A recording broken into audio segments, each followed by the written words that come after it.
शेवग्याची भाजी, सुकी भाजी.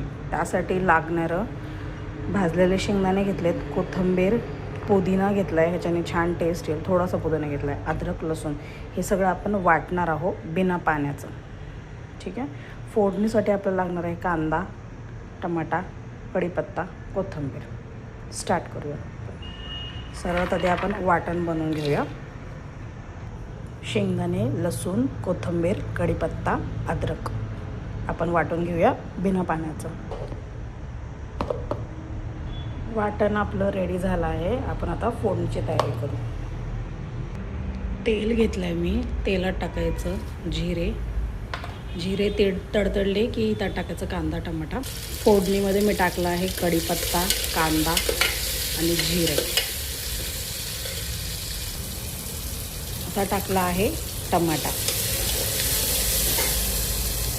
ह्यात टाकायचा आपण शेवगा फोडणीमध्ये आणि टाकायचं मीठ आणि थोडं फ्राय करून घ्यायचं. इतक्यातच मस्त सुगंध येतोय. आता त्यात आपण टाकूया बेसिक मसाले, हळद आणि मिरची पावडर आणि कोथिंबीर. अजून एक 2-4 मिनटं मस्त फ्राय करून घेऊ, स्टीम करून घेऊ आणि त्यात आपण वाटण टाकूया. शेवगा छान स्टीम झाला आहे. आता आपण हे जे वाटण केलं होतं हे त्यात टाकूया.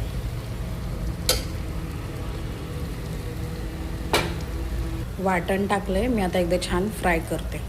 मसाला मी छान भाजून घेतला आहे. ह्यात आपण हे मिक्सरचं थोडंसं पाणी टाकू.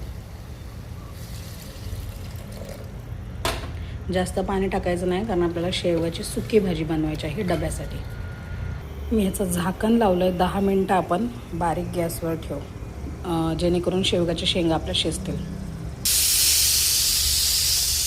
कुकर गार झाला आहे.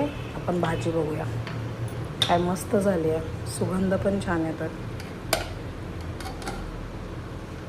आपला शेवग्याची सुकी भाजी तयार आहे टिफिनसाठी.